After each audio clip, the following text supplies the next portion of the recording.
Welcome back to the Deep Dive. Today, we are strapping in for a story that, on the surface, looks like it's all about glamour and pageantry. But when you actually look at the sources, this is really a story about high-stakes corporate turnover. It's about national branding, commerce, and, well, patriotism. It absolutely is. We're unpacking what could be the biggest shakeup the Miss Universe organization, the MUO, has seen in decades.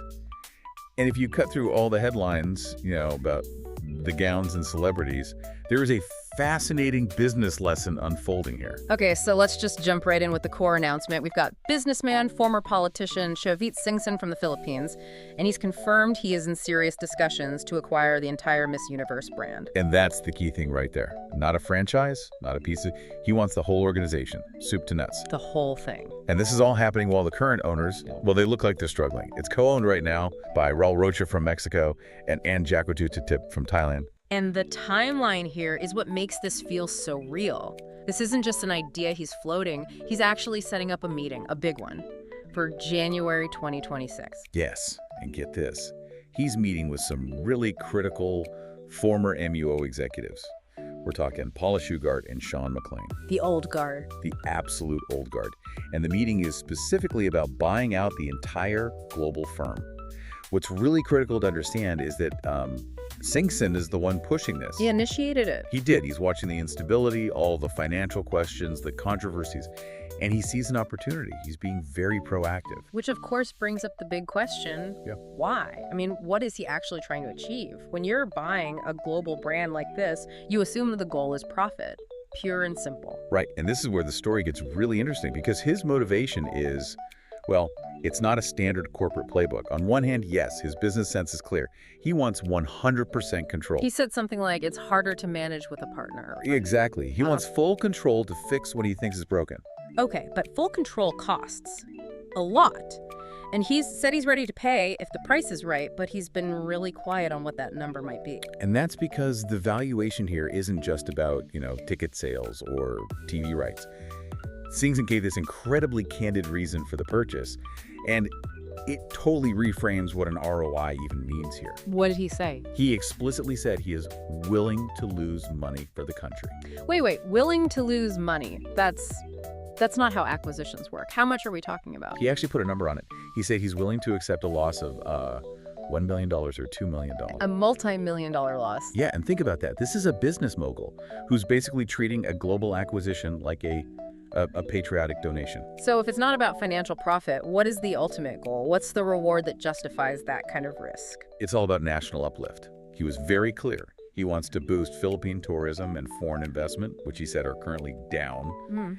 He sees Miss Universe as this giant ready-made marketing tool for the country. So it's basically a national branding play that's disguised as a corporate buyout. He's buying an international spotlight. Precisely. His quote was amazing.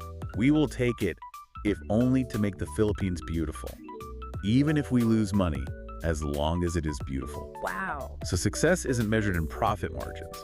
It's measured in, hotel bookings, foreign investment, and positive global press for the Philippines. Okay, if the goal is that big, you can't just do it on your own. You need a world-class team.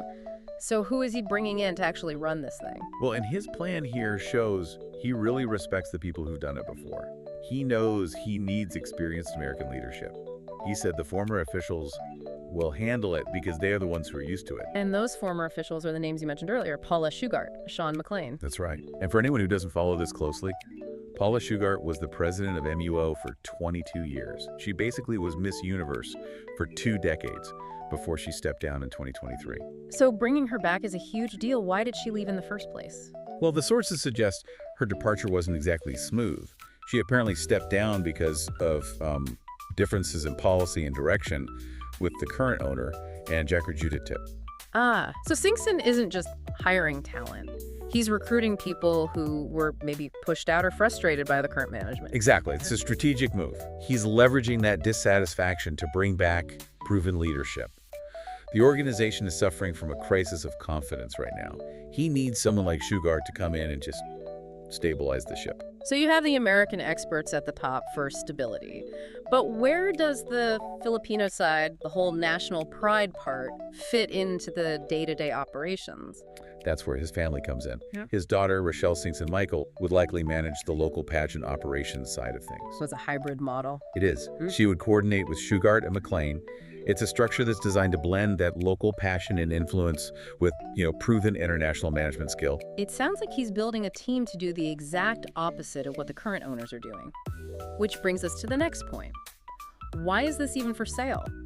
I mean, a brand like this doesn't just go on the market unless something is seriously wrong. You've hit it exactly. Yeah. The opportunity only exists because there is so much instability at the top. Singson is well aware of all the controversies, especially the ones around the 2025 pageant in Thailand. The current ownership is just showing signs of fatigue and failure. Let's get into that. So let's just say the Mexican co-owner, Raul Rocha, was the first one to show he was getting tired of it all. Yeah, Singson really only started these talks after he saw Rocha was struggling. Rocha had already publicly talked about putting MUO on sale. He was literally saying he was looking for someone to pass on his shares to because he was just tired of running it. So Rocha wanted out. But Singson saw bigger problems, right, with both the Thai and Mexican owner. He did. He pointed to both money problems and ethical problems. He noted that the Thai ownership under Jakarta allegedly didn't pay for some things.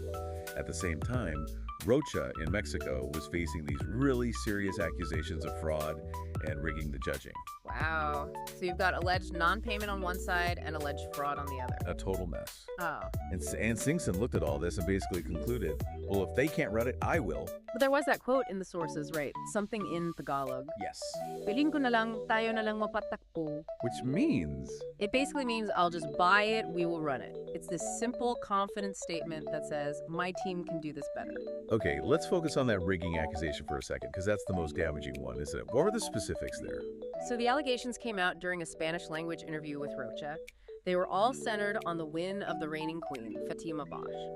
Her win was seen as very controversial, and the accusations were about fraud and fixing the results.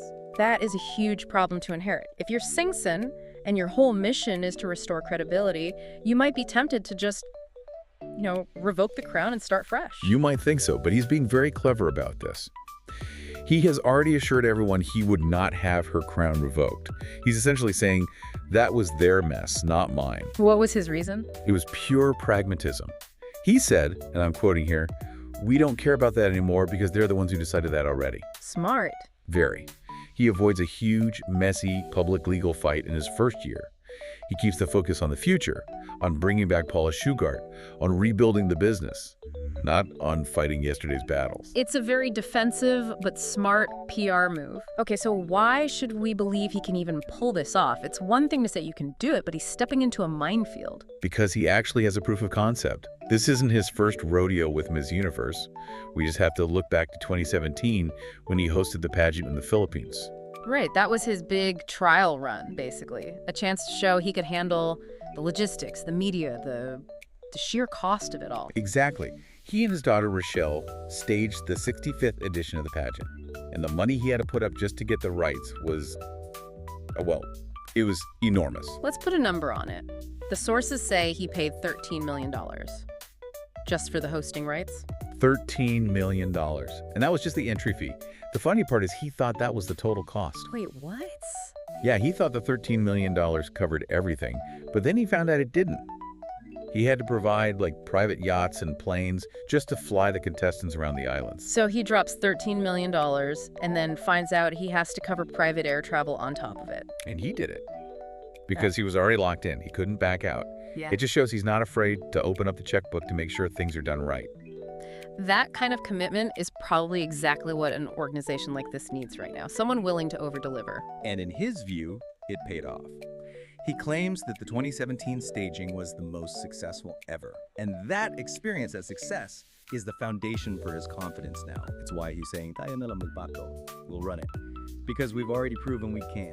So, okay, let's pull all of this together for the listener. What is the high-level takeaway from this wild story of pageantry and patriotism. When you boil it all down, Singson's plan isn't a normal corporate buyout. It's really this combination of three things. First, you've got the smart move of bringing back experienced talent like Shugart to restore credibility. Right. Second, there's the hard business side of buying the whole company to get total control. And third, you have this really clear, almost non-profit motive of using the brand to boost his country's image. He's betting his team can succeed where the current owners have just failed. And it all hangs on that January 2026 meeting. It all comes down to, like he said, if the price is right. Right enough for his unique goal, anyway. Exactly. The instability makes the MUO a target. And if he pulls this off, he's not just buying a brand, he's buying a global platform for a national marketing campaign. So here's a final thought for you to chew on. Singson says he's willing to lose $1 or $2 million on this deal just to help his country. Now remember, it cost him $13 million plus yachts and planes just to host it back in 2017.